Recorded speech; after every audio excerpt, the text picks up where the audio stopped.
कुछ दिन से देख रही थी कि मेरा पति बहुत परेशान था। उसकी जेब में एक पैसा भी नहीं था। मैंने उसे कहा कि घर में खाने को कुछ भी नहीं है, तो कहने लगा कि क्या अचार से रोटी खा लेते हैं। पर उसने यह नहीं बताया कि पैसे क्यों नहीं हैं और कब आएंगे। फिर 2 दिन ऐसे गुजरे जब घर में अचार और रोटी भी नहीं थी। हमने दोनों ने पानी पीकर गुजारा किया। फिर एक रात उसने मुझे नींद से उठाया और कहा कि मेरी बात सुनो। वह मुझे अपने साथ ले जाने लगा। वह मुझे एक बहुत बड़े घर में ले आया और एक कमरे के बाहर खड़ा करके कहने लगा कि मुझे माफ़ कर दो। मैंने तुमसे बहुत सारे झूठ बोले थे और आज उन झूठों के बारे में तुम्हें पता चल जाएगा। लेकिन अगर तुम थोड़ी सी हिम्मत करो और ठंडे दिमाग से सोचो तो हमारी ज़िंदगी ठीक हो जाएगी। इस कमरे में चली जाओ और जो करने को कहा जाए चुपचाप कर लेना। यह याद रखना कि हम लोगों ने न जाने कितने दिन से ढंग का खाना नहीं खाया है, तो फिर तुम्हें सब कुछ आसान लगेगा। मैं उसकी बात समझी नहीं। उसने मुझे कमरे के अंदर भेज दिया। कमरे में अंधेरा था। मुझे डर लगने लगा।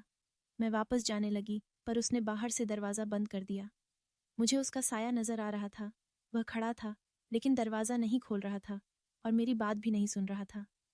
जब सामने अचानक से रोशनी हुई और एक आदमी उस कमरे में बैठा था, उसे देखकर मैं हैरान रह गई। उसने कहा कि आ गई ना फिर तुम मेरे पास। और मुझे वह पल याद आ गया जब मैंने उसके साथ बहुत बुरा किया था, और अब शायद उसकी बारी थी, क्योंकि वह कोई और नहीं बल्कि मेरा मेरा नाम धानी है। मैं बहुत ज़्यादा सुंदर थी और हमेशा से ही किसी से प्यार शादी करना चाहती थी। मैं चाहती थी कि मेरी शादी हो तो मुझे किसी से मोहब्बत हो और उसके बाद शादी हो। लेकिन मेरे घर वालों ने मेरे लिए एक बहुत अच्छा रिश्ता तलाश लिया था। मुझे लगा कि ऐसे ही कह रहे हैं, इतनी जल्दी थोड़ी सब कुछ हो जाएगा। क्योंकि जिस आदमी की वह बात कर रहे थे, वह बहुत ही ज़्यादा अमीर आदमी था। उसे पूरा शहर जानता था और उसका रिश्ता हमारे घर में कैसे आ सकता था। पर मेरी माँ ने मुझे समझाया कि अमीर लोगों के पास बहुत पैसे होते हैं। उनको किसी बड़े घर से लड़की लाने की ज़रूरत नहीं होती। वह कोई दहेज के भूखे थोड़ी होते हैं, लेकिन उनको एक सुंदर पत्नी चाहिए जो पार्टियों में जा सके। लोग उनकी पत्नी को देखकर कहें, खुद तो अमीर हैं, पत्नी भी बहुत अच्छी रखी हुई है और तू इतनी सुंदर है, इसीलिए तेरे लिए रिश्ता आया है।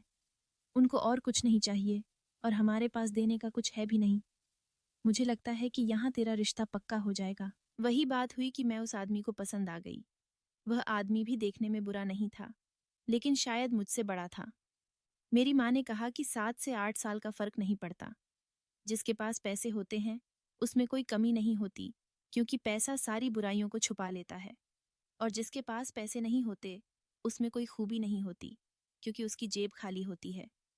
वह जितना भी अच्छा बन जाए, बात पैसे पर आकर रुक जाती है। मेरे होने वाले पति का नाम प्रताप सिंह था। वह बहुत ज्यादा अमीर था और उसके पास पैसे ही पैसे थे। मेरे माँ बाप ने उसके साथ मेरी सगाई करा दी। मैं ये शादी नहीं करना चाहती थी, लेकिन ऐसा नहीं था कि मुझे कोई और पसंद था। बस मैं इतनी जल्दी शादी नहीं करना चाहती थी। मैंने अपनी माँ से कहा कि सगाई तो कर दी, लेकिन शादी देर से करना। तो मेरी माँ ने कहा कि हमें पता है कि तेरी उम्र अभी कम है, कम से कम भी 1 साल के बाद शादी करेंगे, नहीं तो 2 साल का तो कहाँ ही है हमने। मैं खुश हो गई कि चलो, सगाई हुई तो क्या हुआ, 2 साल तक तो मैं अपने घर में अपनी मर्जी से रह सकती हूँ। लेकिन सगाई होने का फिलहाल मुझे फ़ायदा ही हो रहा था। वह रोज़ मेरे लिए कोई ना कोई तोहफा भेजता था। उसने मेरे महीने के कुछ पैसे भी लगाए थे। उसने मेरे माँ बाप को कहा कि यह मेरी जिम्मेदारी है, इसका जेब खर्च मैं दिया करूँगा।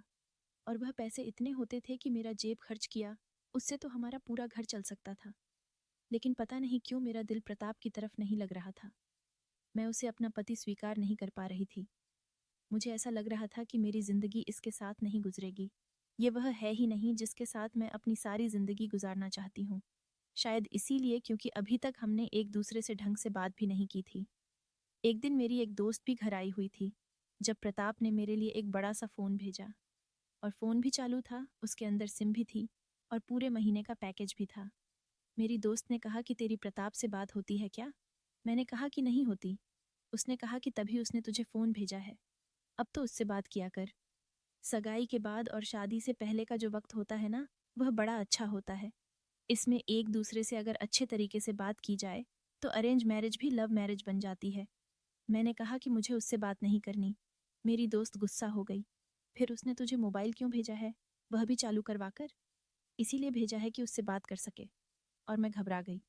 अच्छा, लेकिन पहले तो मेरे पास बहाना था कि मेरे पास फ़ोन नहीं है, पर अब लग रहा था बात करनी पड़ेगी। पर मैं क्या बात करूं, मुझे समझ नहीं आता है।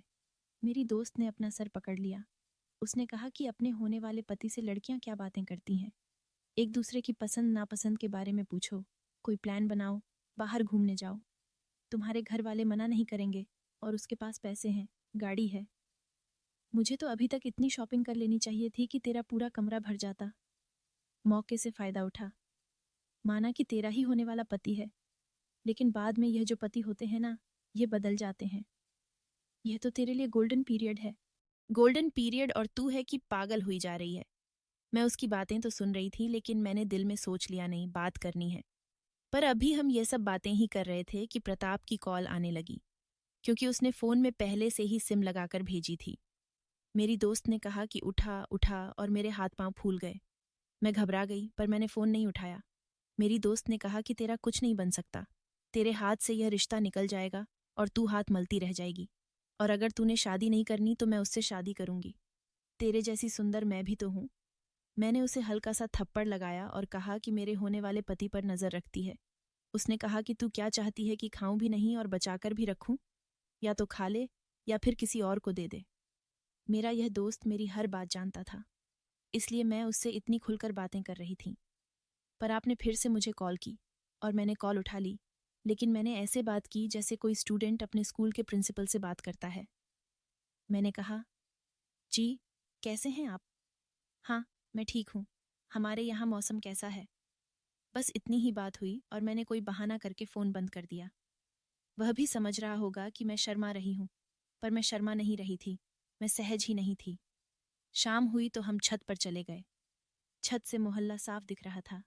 मैंने देखा कि एक लड़का नीचे खड़ा था, जो मुझे ही देख रहा था। फिर उसने मुझे एक इशारा किया, और मैं उस इशारे का मतलब समझ गई। उस इशारे का मतलब था कि तुम बहुत सुंदर हो। मुझे यह सब बहुत बुरा लगा और मैं नीचे आ गई। अब जब भी मैं छत पर जाती हूँ, वह पहले से ही गली में खड़ा होता था, जैसे उसे पता हो कि मैं किस समय आती हूँ। एक दिन तो उसने मेरी तरफ एक गुलाब का फूल उछाल दिया। मुझे नहीं पता क्यों, लेकिन उसकी यह हरकत मुझे बुरी नहीं लगी। फिर एक दिन उसने मेरी तरफ से चॉकलेट फेंकी, और मैंने वह चॉकलेट खा भी ली। और फिर तो हद ही हो गई, उसने मुझे पत्थर मारा। पत्थर मुझे लगा तो नहीं, लेकिन वह सिर्फ पत्थर नहीं था, उसमें एक कागज़ था जिस पर उसका नंबर लिखा हुआ था, और नीचे उसका नाम भी। उसने लिखा था, मेरा नाम किशन है, तुम मुझे बहुत अच्छी लगती हो। अगर तुम मुझे मैसेज करोगी तो तुम्हें खुशी होगी, पछताना नहीं पड़ेगा। 3 दिन तक मैं न तो छत पर गई और न ही मैंने उसे मैसेज किया, लेकिन उसका वह खत मेरे पास था। मैं बार बार उसे पढ़ती थी। फिर मैंने उसे मैसेज किया और उससे कहा, तुमने मेरा नंबर क्यों फेंका? तुम कोई बदतमीज़ बदमाश हो क्या? लेकिन मैंने उससे थोड़ी सी बात की। वह ऐसा कोई बात से बात निकालने का हुनर जानता था कि हम लोग बातें करने लगे। बातें करते करते दोस्ती हो गई। रूटीन की ही बातें करते थे, कोई ऐसी वैसी बात नहीं थी। एक दूसरे की पसंद नापसंद के बारे में बातें करते थे। पता नहीं मुझे क्या हो गया था। शायद यह मेरी जिंदगी में पहली बार हो रहा था कि मैं किसी की तरफ खींची चली जा रही थी। उससे बात न करती तो मेरा दिन नहीं गुजरता था। दूसरी तरफ प्रताप भी मुझसे बात करने की कोशिश करता था। प्रताप कोई बहुत निकम्मा आदमी नहीं था कि जिसके पास वक्त हो, लेकिन जब उसे वक्त मिलता था, वह मुझसे कोई न कोई बात करने की कोशिश करता, और मैं उससे ऐसे बात करती जैसे वह मेरा होने वाला पति नहीं, बल्कि मेरा कोई बॉस हो। मेरे लिए फूल भेजता था, चॉकलेट भेजता था, कपड़े भेजता था, कुछ न कुछ रोज़ भेजता था। मेरे माँ बाप खुशी से पागल हो चुके थे। उन्होंने तो सारे परिवार में ये बात फैला दी थी कि हमारी बेटी की शादी बहुत ऊंचे घर में हो रही है, और लड़का इतना अच्छा है कि अभी तक हमारी बेटी पर 2 महीने में ही लाखों लुटा चुका है। मेरी सालगिरह भी आने वाली थी। मैंने किशन को भी बताया कि मेरी सालगिरह है। उसने कहा कि मैं तुम्हारे लिए तोहफा लेकर आऊँगा। तब तक हमारी दोस्ती मोहब्बत बन चुकी थी, लेकिन अभी तक हम दोनों में से किसी ने भी इजहार नहीं किया था। सालगिरह वाले दिन मुझे सबसे पहले प्रताप ने ही मैसेज किया। उसने कहा कि तुम्हारा गिफ्ट तुम्हें दोपहर तक मिल जाएगा। वह इतने गिफ्ट भेज चुका था कि अब मुझे समझ नहीं आ रही थी कि क्या भेजेगा, लेकिन मुझे तो किशन के गिफ्ट का इंतज़ार था। जब मैं छत पर गई तो उसने वह गिफ्ट मेरी तरफ उछाल दिया। मैंने उस तोहफे को खोला तो उसमें एक छोटा सा प्यारा सा भालू था, जिसने अपने हाथ में एक दिल पकड़ा हुआ था, और उस दिल पर लिखा था, आई लव यू। क्या वह मुझसे अपनी मोहब्बत का इजहार कर रहा था या फिर यह गिफ्ट उसने मुझे ऐसे ही दिया था? मैं शर्मा के नीचे आ गई।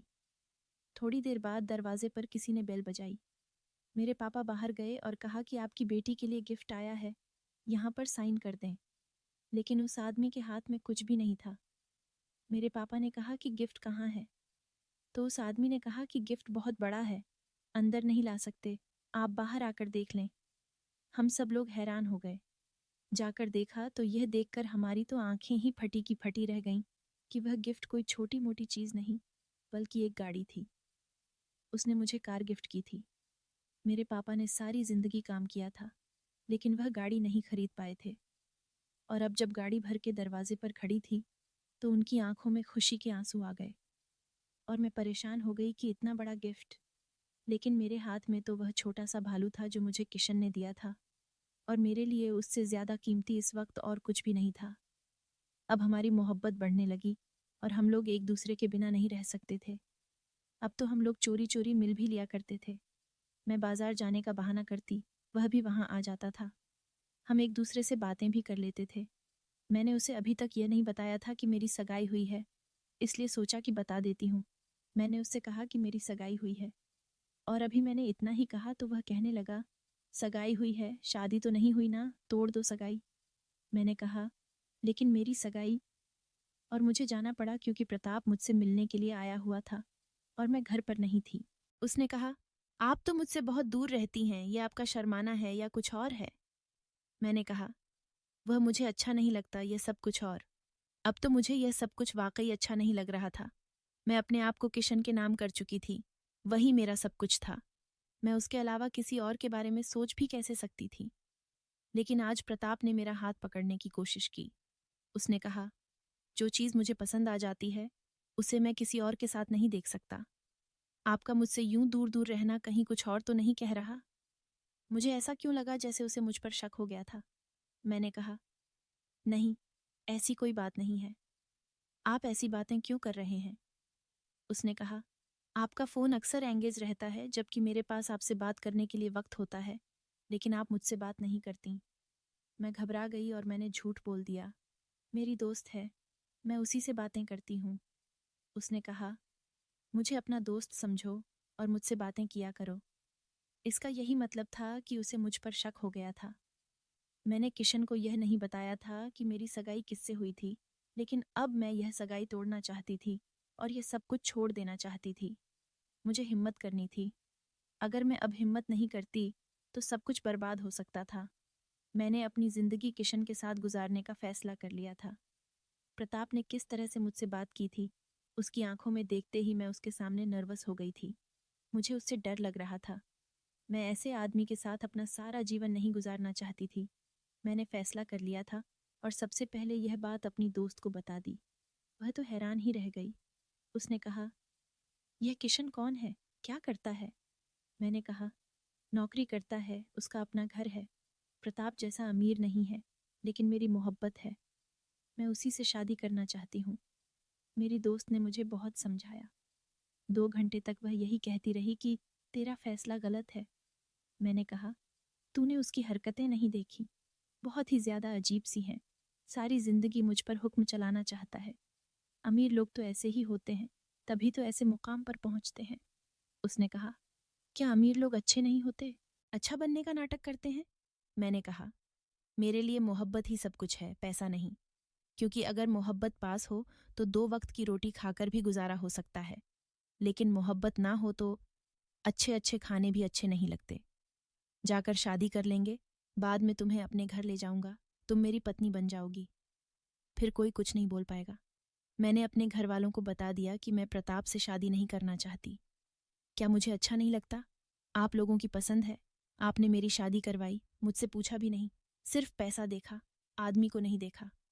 मैंने उसकी छोटी सी बात को जानबूझकर वजह बना लिया था और अब मैं इस रिश्ते से निकलना चाहती थी। मेरे माँ बाप का वही रिएक्शन था जो कि माँ बाप का होता है। हमने तुझे बाल गोपाल कर बड़ा किया, हमने तुझे पैदा किया, आज इतनी बड़ी हो गई है, हमारे परिवार की इज्जत खाक में मिलाना चाहती है। ये सब कुछ हमारी परंपरा के खिलाफ है, हम यह नहीं होने देंगे। और पता नहीं क्या क्या बोलते रहे, लेकिन मुझे रोक नहीं सकते थे। उन्होंने मुझे बहुत डांटा। मेरी माँ ने तो मुझे थप्पड़ भी मार दिया। बहुत बड़े बड़े तमाशे बने। मैंने 3 दिन तक कुछ खाया नहीं, मैं रोती रही। फिर मेरे दिमाग में ख्याल आया। मैंने उनको कह दिया कि हाँ ठीक है, मैं प्रताप से शादी कर लूँगी। एक पल को मेरा दिमाग भटक गया था, लेकिन आप लोग ठीक कह रहे हैं। और जब तुमको मुझ पर भरोसा हुआ कि मैं बात को समझ गई हूँ, तो मैंने घर में पड़े थोड़े से जेवर और कुछ पैसे लेकर घर से भाग गई। मैं दीदी किशन के पास चली गई। हम लोग मंदिर में चले गए। वहाँ जाकर हमने शादी कर ली। अब हम दोनों पति पत्नी बन चुके थे। मैंने अपने घर वालों को फ़ोन किया और ये सब कुछ बता दिया कि मैंने किसी से शादी कर ली है। अब मैं आप लोगों को अपनी कहानी सुना रही हूँ, तो ये सब कुछ बताने में शायद बहुत आसान लग रहा होगा कि जल्दी जल्दी सब बता दिया, शादी भी हो गई। लेकिन मैं जानती हूँ कि मुझ पर क्या गुजरी थी। मैंने खाना नहीं खाया था, मैं दिन रात रोती रही थी। मैं कितनी डरी हुई थी, कितनी परेशान थी। अब नहीं, घर में चोरी करनी पड़ी। घर से भागना कोई बच्चों का खेल नहीं होता। और फिर दिल में यह डर था कि कहीं किशन मुझसे झूठ तो नहीं बोल रहा।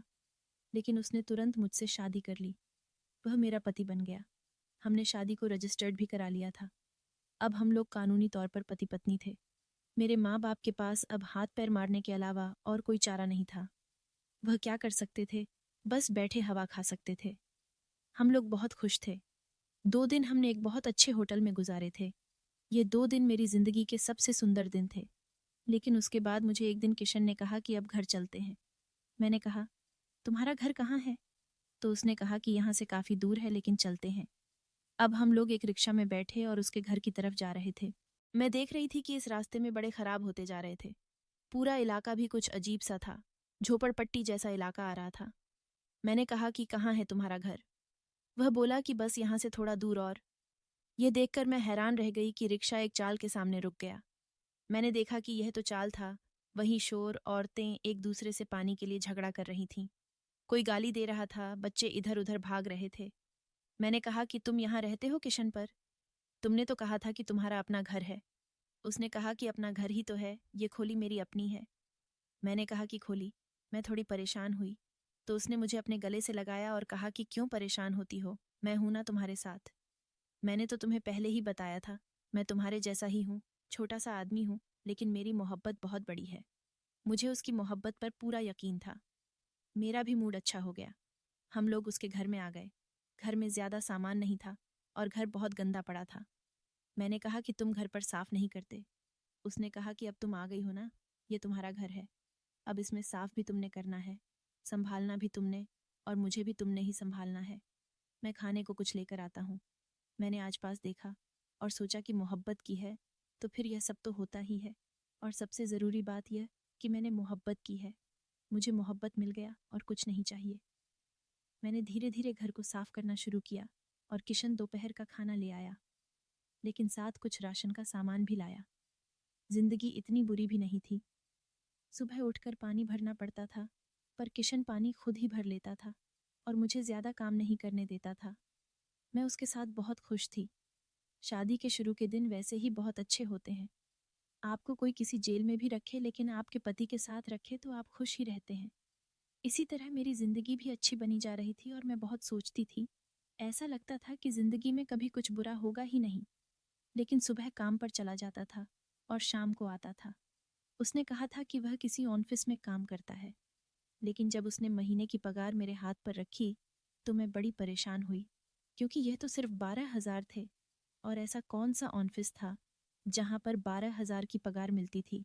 ऑफिस में तो पगार ज़्यादा मिलती है। मैंने कहा कि तुम किधर काम करते हो?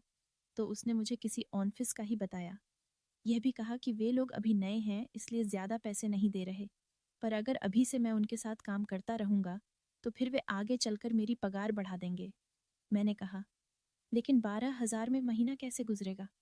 तो कहने लगा कि तुम थोड़े जेवर और पैसे लाई थी ना, उनको इस्तेमाल करके 2-4 महीने गुजार लेंगे। उसके बाद मेरी पगार बढ़ जाएगी।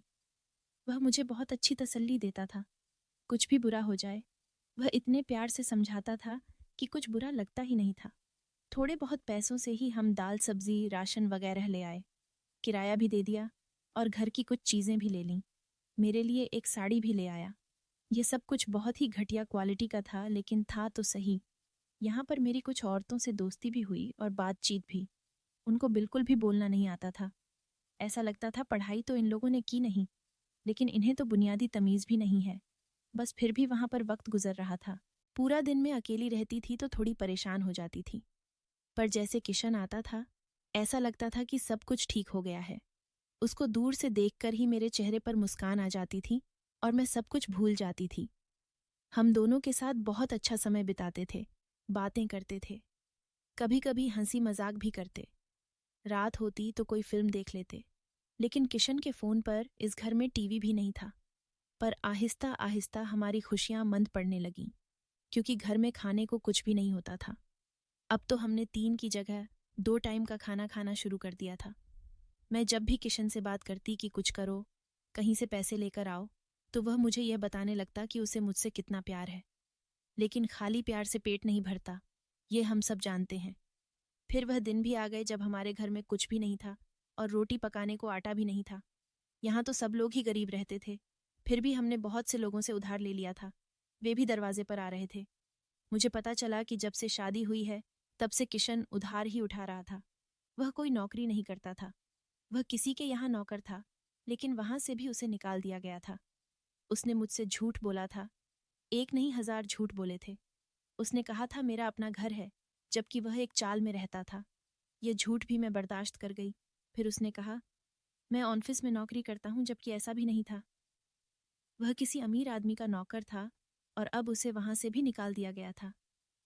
एक दिन तो वह 2-4 रोटियां ले आया जो हमने पानी के साथ खाईं। मैं ऐसे माहौल में नहीं रह सकती थी, क्योंकि मैंने यह सब कुछ कभी नहीं देखा था। मैं किसी गरीब घर से नहीं थी। अब मुझे एहसास होने लगा कि मैंने प्रताप को ठुकरा कर अच्छा नहीं किया। कहाँ तो मुझे एक वक्त में 2-2 3-3 लाख के तोहफे ऐसे ही दे देता था, और यहाँ पर आज मेरे पास 2-3 रुपये भी नहीं थे। मैं फिर भी अपनी जुबान पर यह लफ्ज़ नहीं लाना चाहती थी। उसे यह नहीं कहना चाहती थी कि कहीं उसे बुरा न लगे, क्योंकि जिससे मोहब्बत की जाती है उसे ऐसी बातें तो नहीं सुनाई जाती। पर अब यह सब कुछ बहुत ज़्यादा शिद्दत से महसूस हो रहा था। एक दिन तो बहुत ही बुरा हुआ।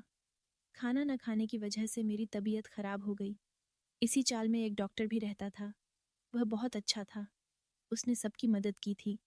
खाने की वजह से कमज़ोरी आ रही है। किशन सुबह से कहीं गया हुआ था।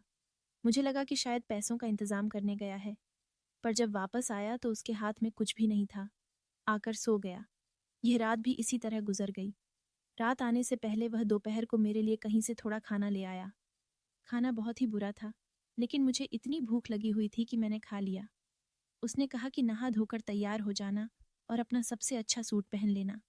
आज शाम को हम कहीं जाएंगे और उसके बाद हमारे सबके मसले ठीक हो जाएंगे। मैंने कहा कि कहाँ? तो कहने लगा कि बस ले जाऊंगा तो कहीं यहाँ पर ही रहती हो, ज़रा आउटिंग हो जाएगी। मैंने कहा तो ठीक है, आउटिंग पर कौन से पैसे लगते हैं? हमारे पास किराए के पैसे नहीं थे, यह मुझे पता था, लेकिन पता नहीं कहाँ से पैसे निकाले और मुझे एक बड़े से घर में ले आया। मुझे यह घर देखा देखा लग रहा था, लेकिन हम लोग महिंद्रा पीछे से जा रहे थे और रात का वक्त था। फिर उसने मुझे एक कमरा दिखाया और कहा कि मुझे माफ़ कर देना धानी, लेकिन मेरे पास और कोई रास्ता नहीं है। जब तुम इस कमरे से बाहर निकलोगी तो हमारी सारी मुश्किलें हल हो चुकी होंगी।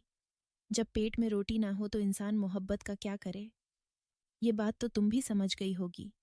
मैं नहीं चाहता कि मैं तुम्हें अपने साथ रख कर तुम्हें एक रोटी के लिए तरसाता रहूं।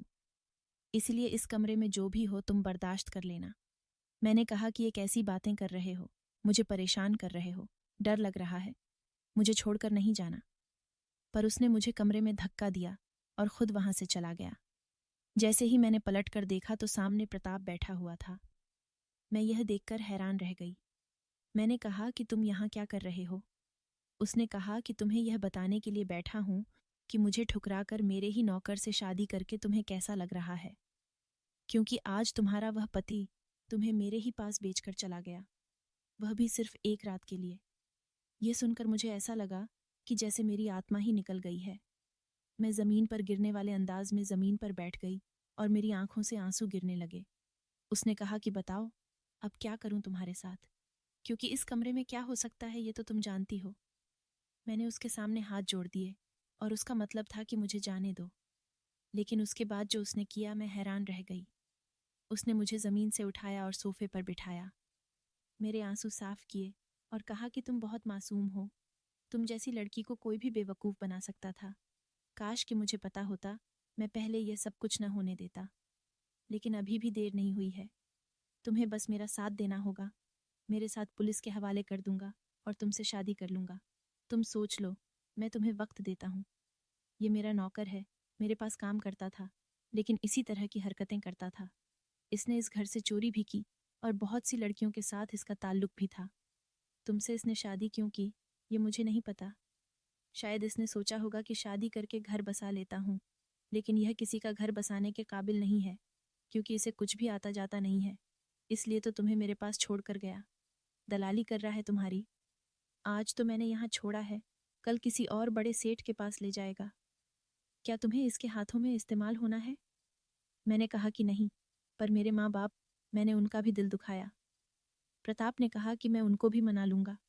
जब तुम मेरी पत्नी बन जाओगी तो कोई तुम्हें कुछ नहीं कह पाएगा, भले ही वह तुम्हारे माँ बाप ही क्यों ना हो। देखो, जिंदगी सबको दूसरा मौका नहीं देती है। मैं तुम्हें दूसरा मौका दे रहा हूँ, क्योंकि तुम मुझे अच्छी लगी थी। उसने कहा कि मेरा हाथ थाम लो और उसके बाद सारे मसले मेरे होंगे, तुम्हारे नहीं।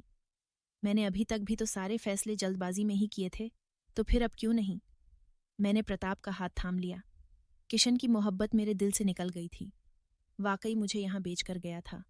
उसने खुद कहा था कि अंदर जो भी हो बर्दाश्त कर लेना। मैंने प्रताप से कहा कि आप मुझे इस रिश्ते से निकालो और मेरी जिंदगी को बेहतर बनाओ। उसने ऐसा ही किया। उसके बाद किशन मेरे रूबरू आया ही नहीं। आने दिया और उसके बाद हम लोगों ने शादी कर ली। तलाक के सारे मामले भी प्रताप ने खुद देखे। उसने मुझे अपने घर की रानी बना दिया। मेरे घर वाले नाराज थे, लेकिन वे भी उसके सामने कुछ ना बोल सके। मेरी जिंदगी अचानक से बदल गई और सब कुछ ठीक हो गया। मेरे हाथ में पैसे ही पैसे होते थे। खाना पीना, गाड़ी, सब कुछ था मेरे पास। एक दिन इसी तरह हम बाजार में जा रहे थे जब मुझे किशन नजर आया। उसकी हालत बहुत बुरी थी। वह मुझे देखकर पागलों की तरह मेरे पास आया और कहने लगा कि कहाँ चली गई थी तुम? तुमने प्रताप से शादी कर ली, मुझे छोड़ दिया। मैंने कहा कि जब मुझे उसके पास बेच के तुम वहां से चले गए थे, तब तुम्हें नहीं समझ आई थी कि मैं भी तुम्हें कभी माफ नहीं करूंगी, और मैं तुम्हें माफ कर दूंगा। आकर मुझसे माफी मांगो और अपने मुंह से मुझसे पैसे मांगो तो मैं उसे इतने पैसे दे दूंगा कि तुम दोनों कोई बिजनेस कर लेना। मैं प्रताप से मदद मांगने के लिए गया था। उसने कहा था कि तुम नहीं, अपनी पत्नी को लेकर आओ। वह मुझसे मदद मांगेगी तो मैं उसकी मदद करूंगा। इसलिए मैंने तुम्हें कहा था कि अंदर जो भी हो बर्दाश्त कर लेना, क्योंकि शायद तुम्हें उससे माफी मांगकर उससे पैसे लेने पड़ते। हाँ, मैं बुरा हूँ, लेकिन मैंने तुम्हें अपनी पत्नी बनाया था। सारी जिंदगी तुम्हारे साथ गुजारनी थी। मेरी बुराई सिर्फ यह है कि मैं गरीब था, लेकिन तुमने मुझे इतना बड़ा धोखा दिया। ये बात सुनकर मैं हैरान रह गई। इसका मतलब कि प्रताप ने मुझसे झूठ बोला था। किशन वहां से चला गया। अब वैसे भी कुछ नहीं हो सकता। अब मैं उसकी नहीं, प्रताप की पत्नी थी। लेकिन वापस आते हुए यही सोच रही थी कि क्या मुझे यह बात प्रताप से करनी चाहिए कि उसने मेरे साथ इतना बुरा किया। झूठ बोला। वह शायद मुझे हासिल करना चाहता था और उसे यह बात बुरी लगी थी कि उसको नौकर ने उसकी मोहब्बत छीन ली। इसलिए उसने चाल चली और मुझे किशन से छीन लिया।